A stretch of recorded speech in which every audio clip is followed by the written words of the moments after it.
Hello from a sunny Brighton. Not that I'm not in Brighton every week or every time we do this, but it is particularly sunny today, so that's good. And just to talk very briefly before we get started about the format of our Claromentis Q&A online dropping session. So over the week, you'll probably all know this by now, but we advertise these, you send in lots of questions, and then we answer those questions during the call. And this week we have had quite a few questions, so that's good. But I'm going to work through those, and then if we have any time towards the end of the session, we will open up the floor and see if anyone else has any questions. Now, everyone is on mute, and I will kind of unmute you for your question if I need to ask any questions and do all of that kind of stuff. But as we're going along today, if you have any questions at all, please feel free to type them in the box in GoToMeeting and I will be able to see them, so that's good. And if you need to clarify anything or have any additional comments as we're going along, please let me know. So I'm going to rejig the order slightly today. We were going to start with looking at some of the changes that have arrived in 7.4. And also talking about a particular feature in 7.4. That was one of Brady's questions. I've just had a little message from Bridget, and she has mentioned that she's going to have to jump off the call in a bit. So we're going to start with that question. So Bridget's question is all about extranet areas. And you might remember, if you are an avid subscriber to our YouTube channel or have watched past videos, that we have touched on extranets before. But obviously one of the things that is kind of unique about Claromentis is the way that you can take on our features and kind of customize them to work with your processes and your organization. So sometimes the way we show you extranets may not be the way you actually would like to or might try to use them. So I think Bridget has seen a little bit about extranets, so that's all good. So I'm just going to unmute you now, so let's try and do that. And just to try and get an idea of what you are trying to achieve with extranets. I don't know if you can, Bridget, can you hear me? Are you there? I can. Can you hear me? Hello? Can you hear me? I can't hear anybody. Hold on a second.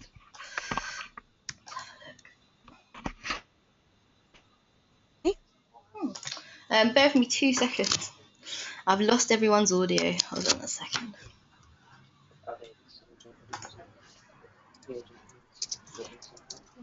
Nothing like a technical hitch at the very beginning, is there? Right, let's have a look. Okay, bear with me 2 seconds. We're going to have to go to plan B.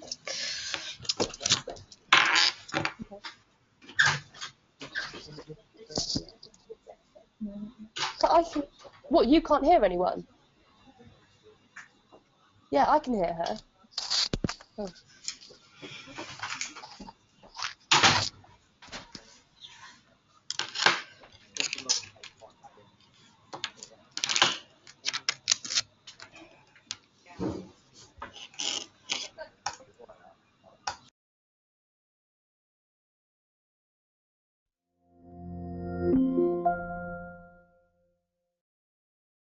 There are 4 other callers. Hello? Hello? There are 4 other callers on the call. Hello, hello. Bridget, can you hear me?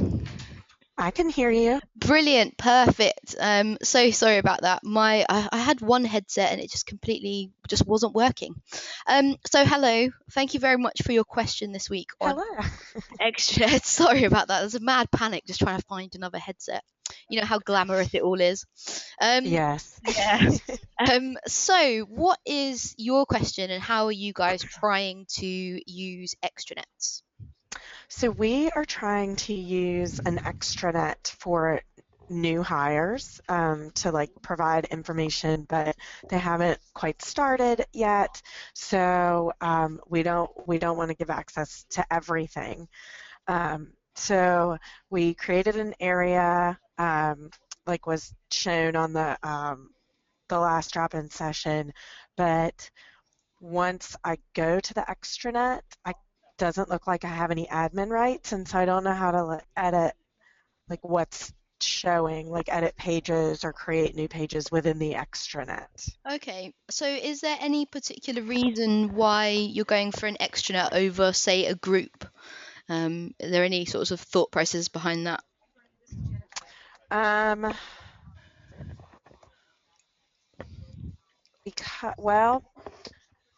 because we wanted it to maybe look a little different. Okay, so do you want it to look different based on the actual design or the content that people see? Both, I would say. We want to pull some, like, so on our intranet, we have, like, on the front page, we've got the news slider, we've got top news stories. So we want some of those to come over, but we don't want to show everything. Okay. And then we need to have links to different documentation than what we have on the front page of our intranet. Okay, so at the moment then I'm guessing that most of the content that is shown on the homepage is probably shown to all registered users. Is that right? Yes, correct. Okay. So in that case, if it is shown to all registered users, it will display to every extranet that's on the system. So basically, if you want to start to restrict access by extranets, really what that means is kind of like a rejig of permissions everywhere. So really kind of the main use that we find for extranets is really more down to the levels of communication that you want people to have with each other.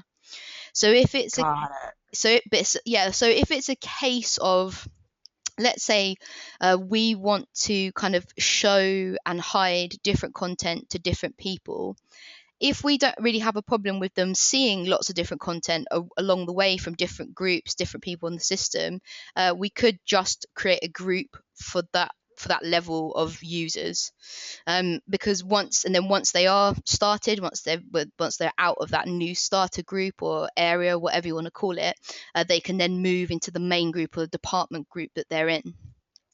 So my question really is it more an emphasis on hiding things from them because they're new, or showing things to them? Okay, so is there going to be a lot more content for them, or not really anything? No, it would be like a lot less. We would link to things that reside within the intranet, like benefits information and things like that. So it's more about not putting like more proprietary information we only want employees to know. Okay. Okay, so I mean the main thing about this then is, if it is a case of you want a extranet area that is completely for new starters, where they can't really communicate or view information from the primary area, which is your main intranet area, then that's the thing to do. It is the thing to use extranets. But the next level of that is that you have to change and adjust permissions on things. So I'll show you an example of that, and we'll talk about, to start with, the homepage slider, because that's probably one that everybody more or less has on their homepage, and has very, as we all know, very simple permissions, so just view or not view, etc. Yep. So I'm going to create an extranet area. So first of all, you see I've got my primary area, and kind of in brackets we've got intranet. So that just says who are our main users within the actual areas themselves. So extranets, as I think I've mentioned before, aren't actually separate. They're just areas within the system itself. Right. So let's add a new area, and let's call this one new starters. Okay. Now, when you create an extranet area, a bit like when you create groups, roles, and add individual users, you have the available visual interfaces tab. And this means that you can also change the homepage design for people as you're going along. So if you do ever want to switch or have a completely different homepage in terms of the layout and the look rather than the content, you can do that with an extranet area. And then the last bit there, that last tab, intranet area, is basically to change this extranet that you create to become the main intranet area itself. So you probably very rarely use that, but you can, let's say over time you have many extranets and one gets really, really popular and it's full of people, but it might not be called the primary intranet. You can just change that whenever. So that's all in there. So as you're adding the extranet properties, so we've got all of that down there. We can also upload a logo for each extranet as well. And depending on your homepage design, that can just drop a little logo in the header or wherever design have sort of pushed that towards. And then we can also move people into that area from here. So if I select a couple of people, I can then hit submit and they will be moved into that extranet area. So if we just go back to that panel, you can now see that we've got primary area, new starters. I don't know, we might have another one as well. We could call this something like, I don't know, customers, because that does happen from time to time. And all of those are in there.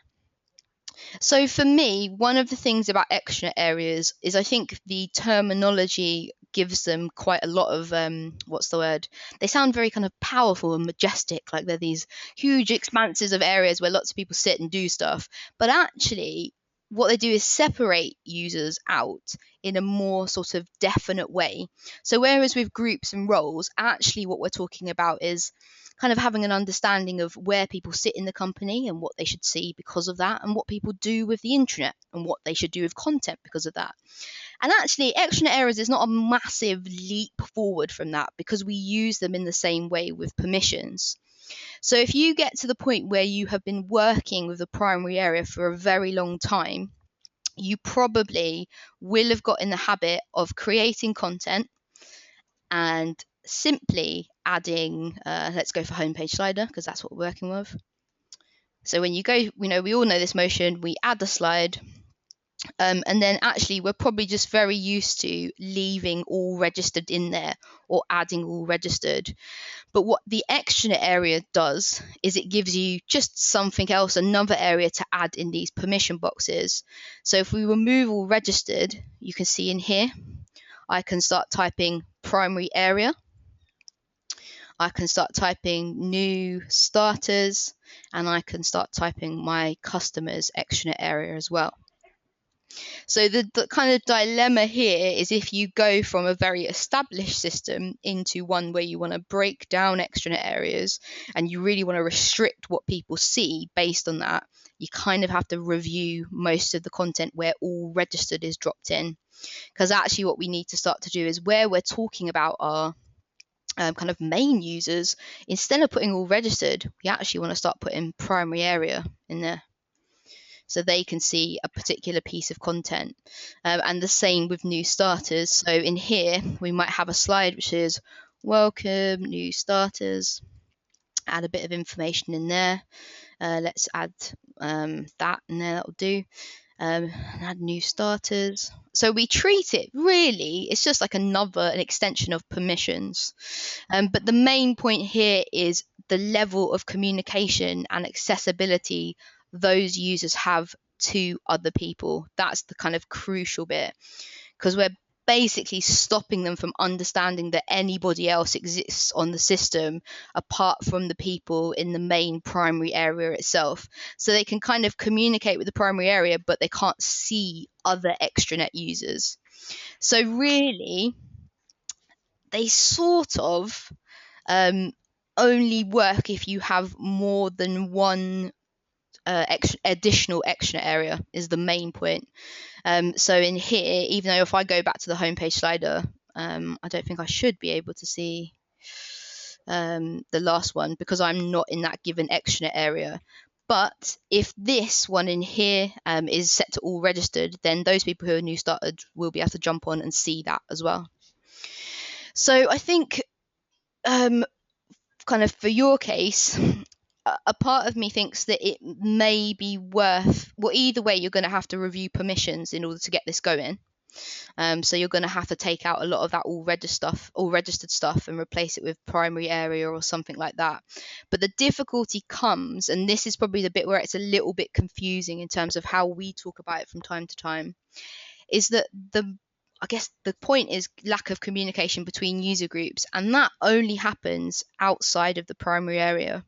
So customers will still be able to see the primary area. New starters will be able to see primary area stuff, but customers and new starters cannot see each other or communicate with each other. So that's the biggie. So really what you need, this is going to get super confusing, but here we go. What you need is a primary area that was just full of like your administrators, an extranet area for general staff, which is everyone who has already started, and then an additional extranet area for new starters. So the new starters and your employees couldn't talk to each other, but they could still kind of see admin stuff if they needed to, and you could communicate with both of them, but individually they were separated out. So whether or not after that and having a bit of time to think about it, you think that that is going to work is obviously a question about how much time you've got, and actually how much information you want to restrict. Because it isn't going to just be a case of creating an extra area, dropping everybody in there, because they will still see your primary area, because that's the one they can communicate with. It's just additional ones they can't. So I mean, it is always, I think extranet areas, they kind of, and like I said, I think it is about the terminology, because I think you feel like you could probably create an extra area and then they wouldn't be able to see anything until you gave them permissions to see stuff. But that's kind of not their main function. Their main function is to separate users and stop other extranet areas talking to each other, not from talking to your main body of people. Got it. Okay. Nine times out of 10 in this situation where you have something like this, usually, and I think I've seen this a couple of times before, usually people do it by groups, to be honest. So they have, they have like an all staff group, and you could put that as a parent group and then put all of your existing groups underneath it. And then you could have a new starters group, and then you would simply just adjust permissions everywhere you needed to. But you are going to have to embrace the fact that where the content for all registered has been added, everyone is going to see that regardless of their group extranet area. It just takes everybody on the system and includes them. Got it. Okay. Thank you. That's very helpful. Very, very welcome. And as always, if you do need any kind of more support setting it up or want to talk to us more about it, just get in touch via Discover or email, and we'll kind of help with whatever processes you need to look at again.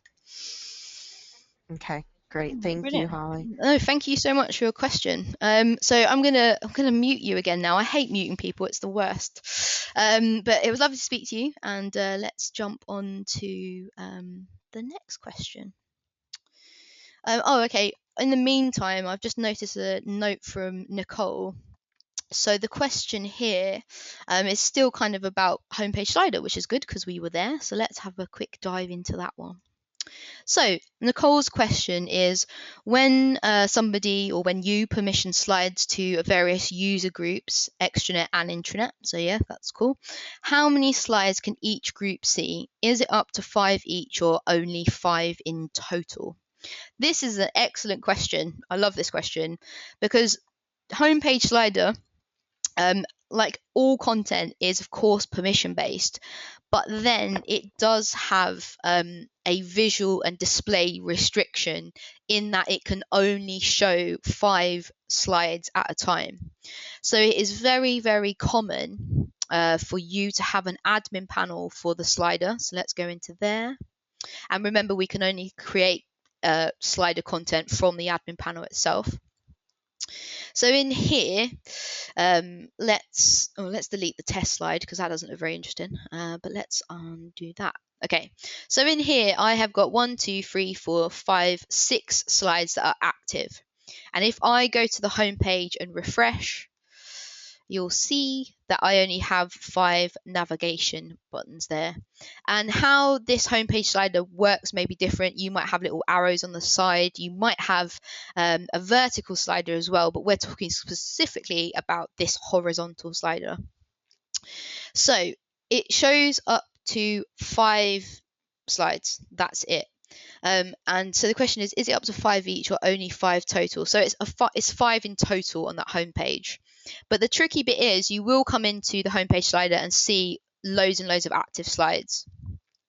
So the thing that trumps the fact that you kind of can only have 5 active slides each is that users will see the first 5 slides that they have permissions to see.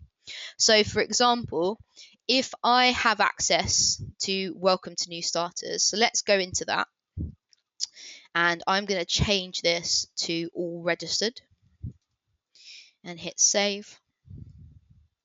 And then if we go to the home page, so we're just going to refresh that again, you'll see that nothing changes, because the limitation here is that I can only see the first 5, even though I have permissions to 6 of them.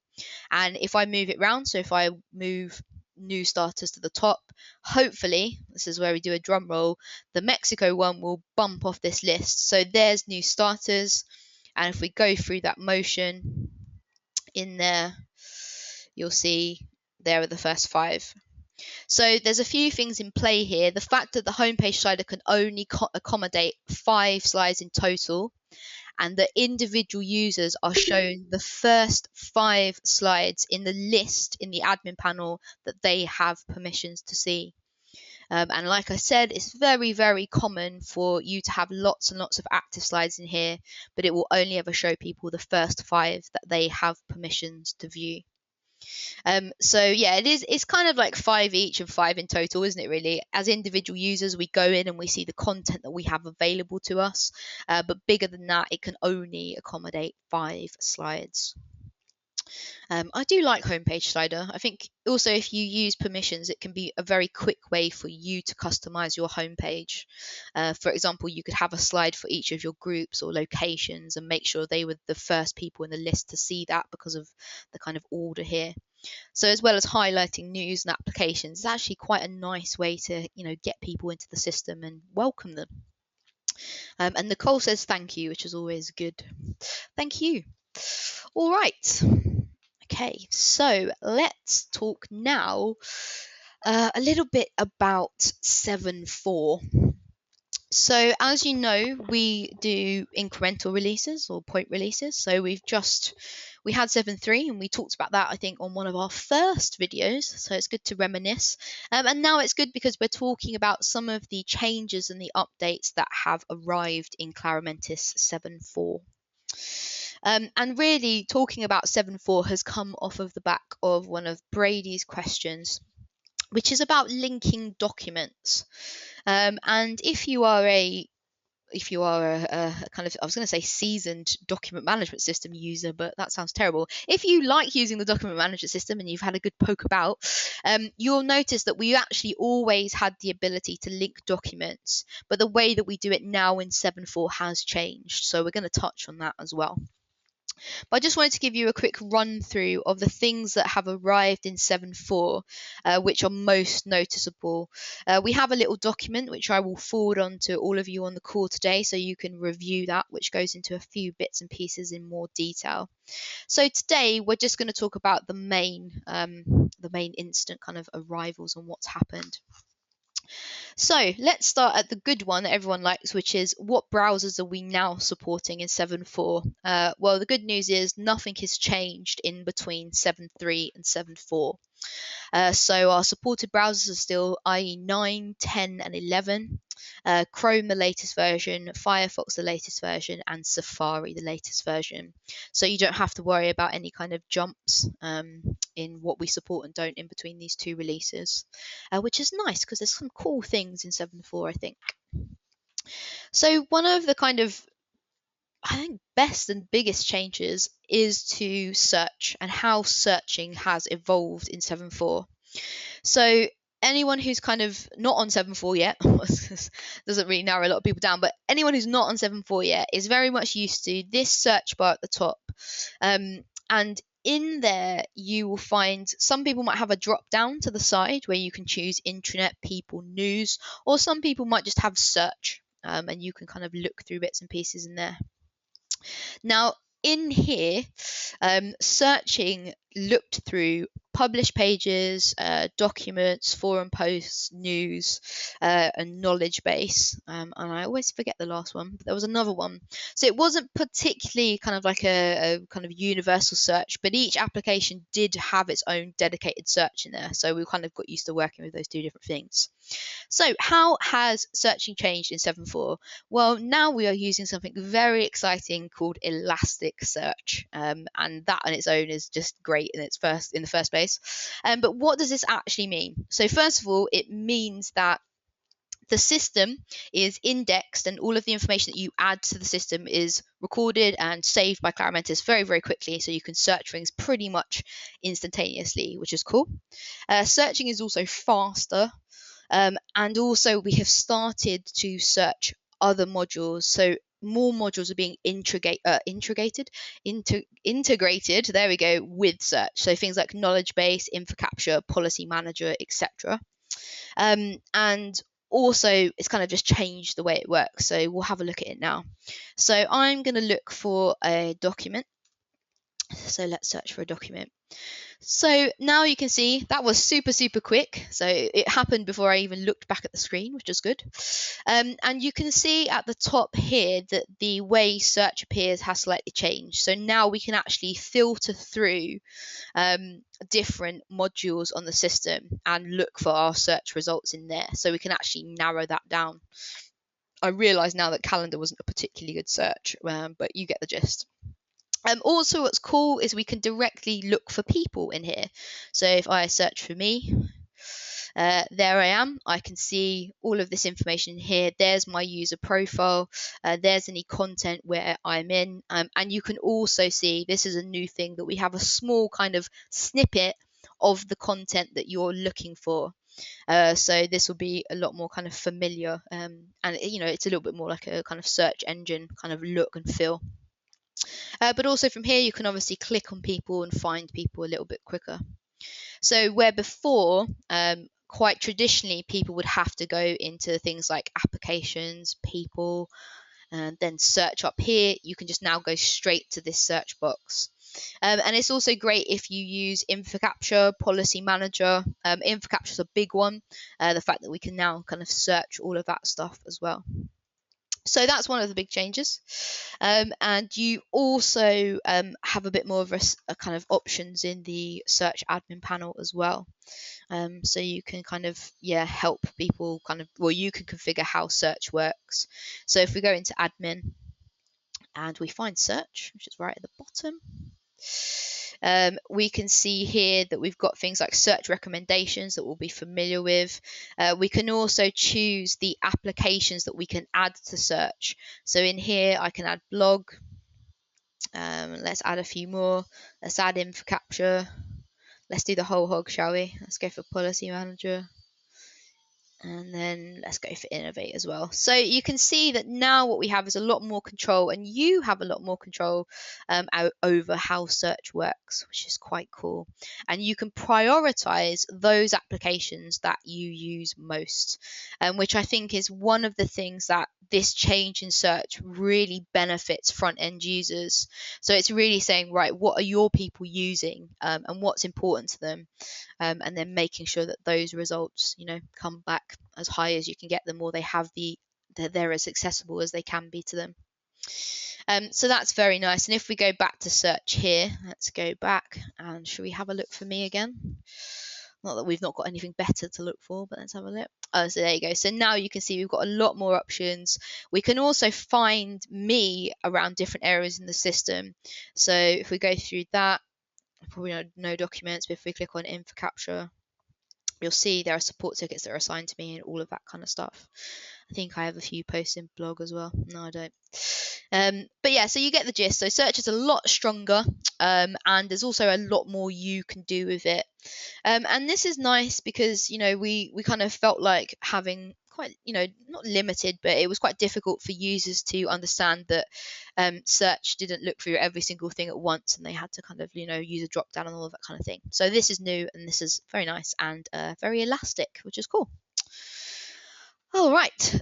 So seeing as we're kind of looking for people and the fact that we can now find them, the other thing that's arrived in 7.4 is a change to the way that we use skills on the system.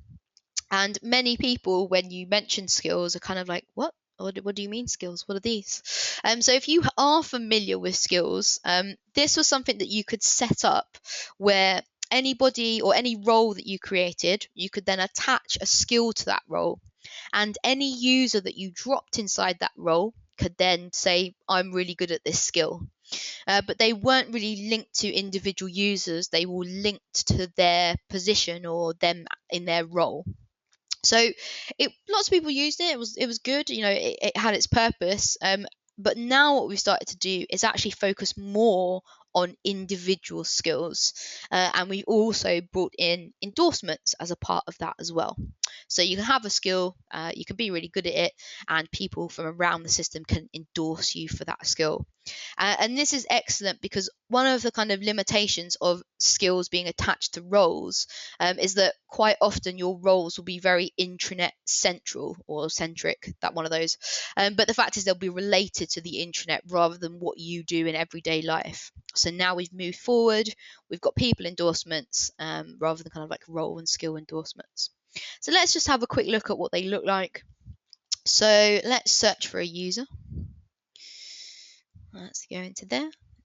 So now what you have is on somebody's profile, you will see an endorsements area where you can come in and you can endorse them for a particular skill. So I can select that and then endorse. And then somebody else can come in or they can either remove the endorsement if they're an admin, or they can add a plus, hit the plus sign, and they'll have an additional endorsement. And also, if I go to my profile, so you'll see here that people can add skills and then people can be endorsed for those skills. So if we go into editing my profile rather than viewing it, it's always a good start. In here in skills, I can then add skills that admins have curated in the back end. So this has changed slightly as well. And there is a new little admin area in the people application. So let's just have a quick look at that. So if we go into admin and into people, we now have over on the right hand side, configure skills and endorsements. And then from here, administrators can add a skill. You can merge and delete skills as well, which is great if you have lots of people creating new skills. Typo is a very strong typing errors are a very strong skill for people, so you can change that and move that around. And you can also decide who has the rights to create new skills in the system as well. And it's also searchable, which is cool. So you can find people based on their skill set, etc. So if we go to the people application, we can then go to skills, and you can see I can search a skill and it will pull me back those users who have that skill and also how many times they've been endorsed for that particular skill. So it's a great process, and it's nice again to get people more involved within the intranet and also start to, I think again, one of the strongest parts of the people application is the fact that you can customize it with all kinds of things, metadata, additional profile fields, all those good things, just to try and make it a bit more you. And this endorsement skill search for people is an extension of that, really. So you can actually, start to get people involved in what they're doing. And yeah, who doesn't like endorsing people? It's one of my favorite things. We've just got a quick question from Nicole as well. So we're looking, so the question here is, we're looking at launching skills in Workday, our HR management system, to have a record of employee skills. Would it be possible to populate skills in Claromentis through that software?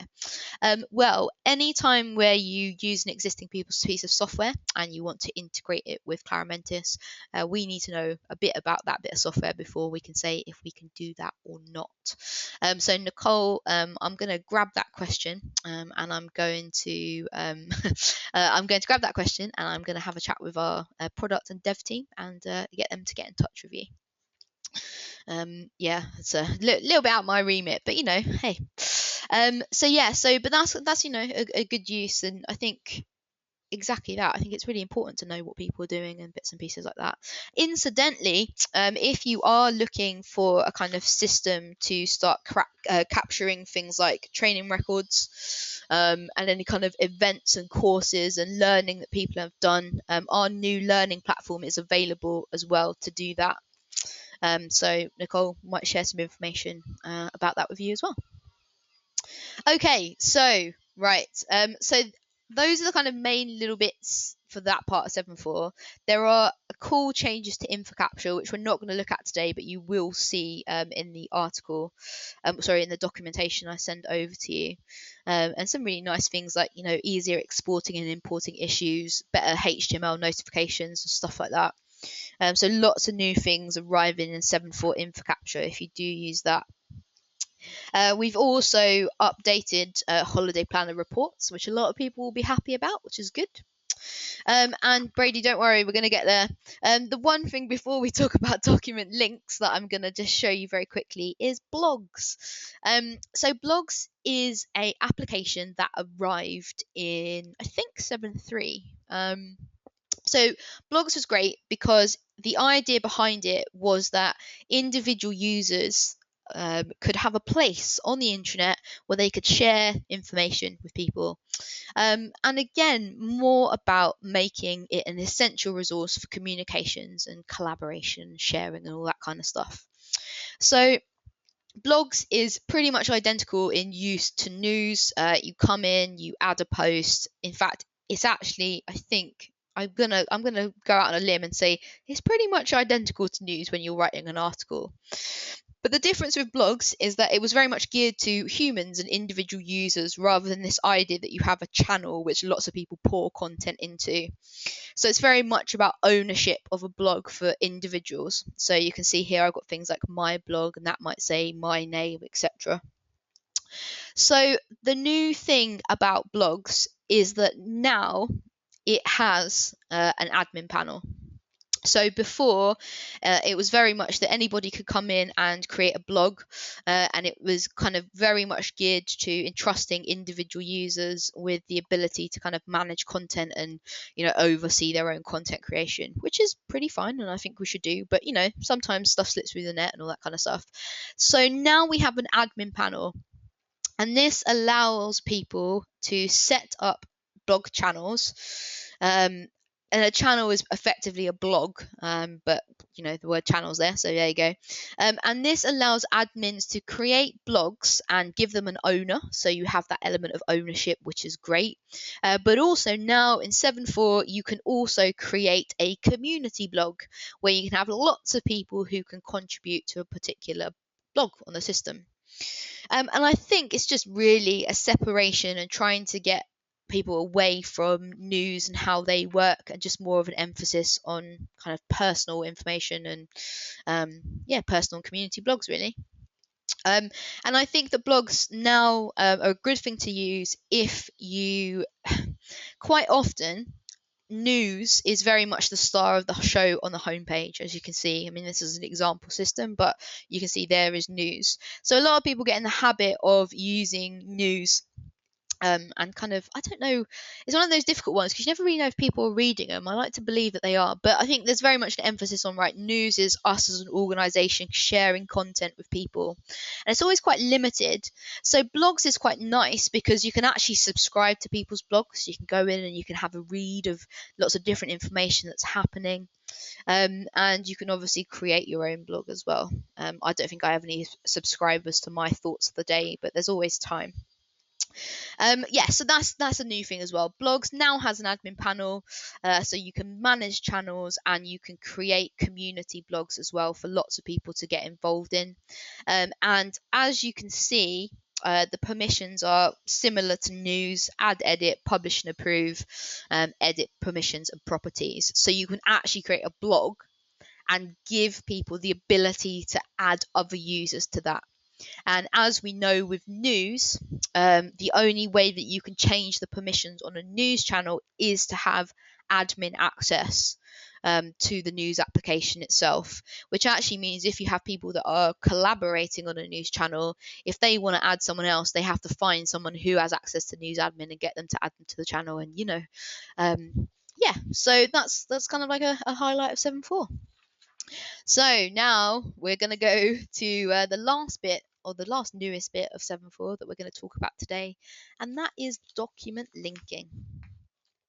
So what I'm going to do is I'm just going to go over document linking, and then Brady, I'm going to unmute you to see if that's okay and if you have any kind of further questions. Okay, so let's talk about documents and document linking. Cool. So, oh, I've got 2 folders. Let's get rid of those so it's not very confusing. Let's get rid of that. There we go. All right. Okay. So, prior to 7.4, document linking was available, as I said. So you could go into a folder, you could choose a particular document, you could add it to the clipboard, and then you would see this create a link option. So you could have one document in multiple folders or linked in multiple folders. And however you did that, when somebody clicked on the link, it would always take you back to the original document itself.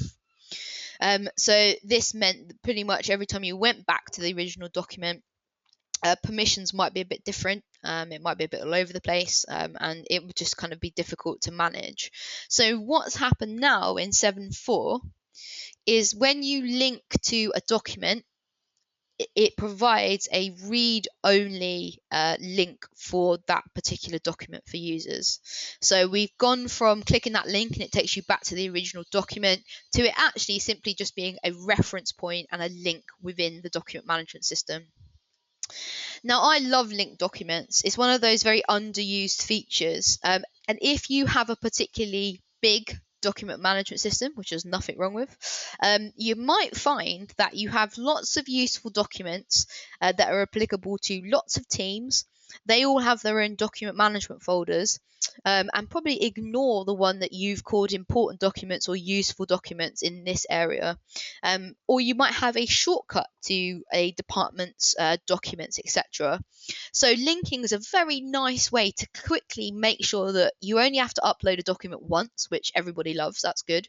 There's only one entity of it on the system, which is, again, what we love. And thirdly, that it's in every place that it needs to be and it's accessible. So let's link a document. So I'm just going to jump back to clipboard, or just back to finding a document really, and refresh that. Okay, so I want to say I'm going to link my lovely health and safety policy version 3 to a couple of other folders. So I select that and I move it to clipboard, or copy to clipboard.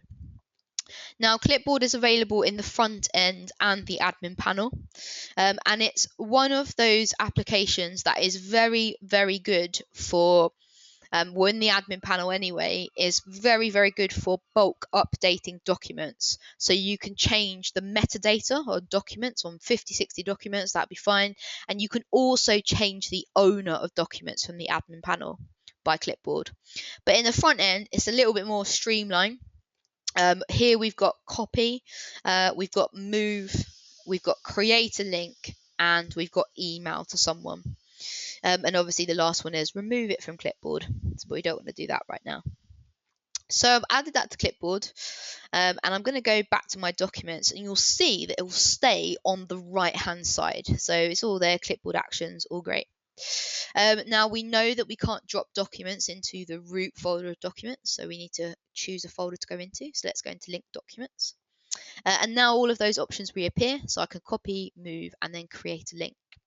So I'm going to create a link, and it will come up with this asking me if I'm sure that I actually want to do this, and I do, so I'm going to confirm. And then I'm going to close, and hopefully refresh. Let's have a look. There we go.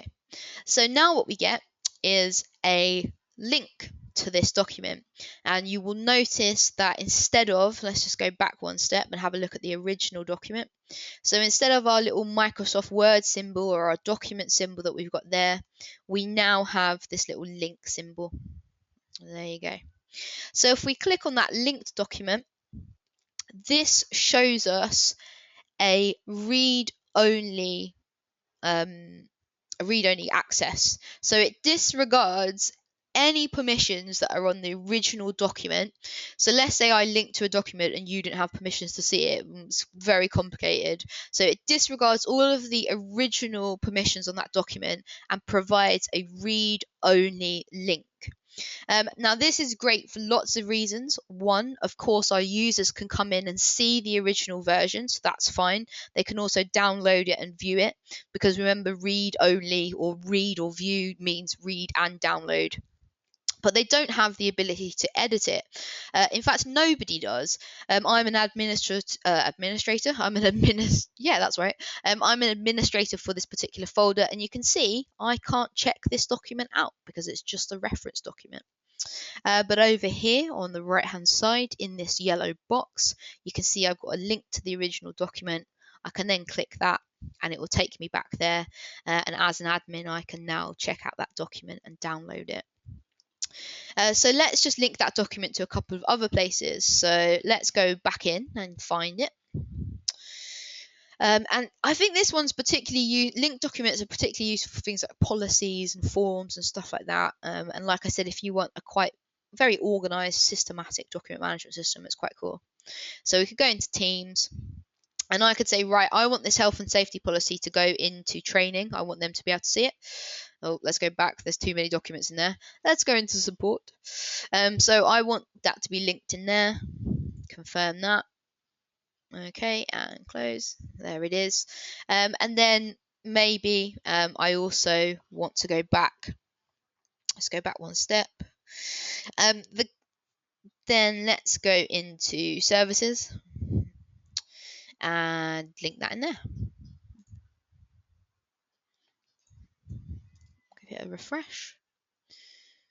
And there you go. So now we have that one document in a folder in our main documents area. And saying that original file in that documents folder could be seen by nobody. It could just be seen by the people who are creating policies and doing whatever.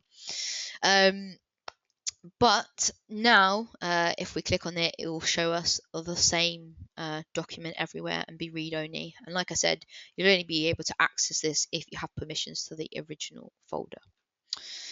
So that's linking documents. So Brady, I'm going to unlink you and see if A, that answers your question, and B, if you have any other questions. So hello, you should now be unmuted. Hello? Hey, can you hear me? Yes, how's it going? Hello? Good, how about you? Yeah, not too bad, thank you. Yeah, that answered my question. I was just having trouble kind of distinguishing the difference between the 7.3 and 7.4, but that makes perfect sense. I just kind of wanted to make sure I understood what the change was going to be. Perfect. Yeah, I think actually it's a lot more easier to understand now than it was in 7.3, which is always nice. Yeah, definitely. Cool, brilliant. All right, well, thank you so much for your question, and I'm glad that it kind of got us talking about 7.4 as well, which is good. Yeah, thank you. No, you're welcome. All right, so I'm going to mute you again. Sorry. Oh God, I hate muting. Okay, so we've just had another question. We've got a couple of minutes left from Nicole. So this is going back to blogs. So let's jump back to blogs. That's the first one in the list. It's always the one you miss, isn't it? So your question is, if you're publishing a new post to a community blog, can you change the owner to another user? This is an excellent question, and I'm not sure is the answer. Honesty is the best policy. But let's have a look. So in here you can't, and let me just double check from the admin panel. I think the idea now is that we have that separation of community blogs, because before we had this situation where a person owned a blog and then it kind of just always said their name. I think you Nicole, you'll particularly remember this, but it will just say their name. So if we have a look very quickly, you'll see that actually one of the things that is different from this, or from blogs compared to news, is that in the blog's admin, and this is usually a dead giveaway if you start thinking about can you change ownership of content, is if the content is not shown in the admin panel, by and large, you won't be able to change the owner of it. So unfortunately, Nicole, the answer is no, you can't. But I suppose the idea of the community blog in general is that you have lots of people posting to it. And I think like one of the things about it is similar to news in lots of ways, but it's not in that you can't change the ownership of an article like you can in news admin. But good suggestion. So well, I'll take that down, and yeah, we'll see. Sorry, not at this point you can't. And I do think that the introduction of community blogs is a sort of softener for that. So actually, it's opening it up to multiple people who really should ideally kind of be posting along. But as always, we take on board these little bits and pieces. So I will pass that on, give that feedback, and see what we get returned. All right. So I just want to check in. We've got a couple of minutes left. Has anybody got any questions or anything they'd like to know a bit more about at this point? Please type in the box if you do. I'll give you a couple of seconds to think about it. No, all right, I'm pretty happy. Okay, cool. So today we have talked about extranet areas and the benefits and I was going to say benefits and not so benefits, but the benefits and benefits of extranet areas and why we could potentially use them. And I think that it's more than likely that most of you on the call today will be using your intranets and you'll be past setup point. But if you are thinking about using extranets, talk to us before you do it, and we can kind of advise the way that you shape content and how you do that. We've also talked about all of the new stuff coming in 7.4. So like I said, and like I try to do every week, if there are any bits we talk about, I tend to share that information with you all via an email. And of course, this session will be uploaded to YouTube once it's finished, so you can relive this wonderful experience we've had together. I think that's pretty much it for me today. So I'm not sure what day our session is next week, but if you have any questions at all before I send out the invites or you're aware of it on Discover, please just email them as you go along. And if there's any kind of how-to bits or bits and pieces that you'd like to look at, please let me know. It'd be a pleasure to walk you through them. So have a lovely rest of your week, and thank you so much for your time, and also again putting up for some slight technical hitches. Have a great rest of your day. Thank you so much.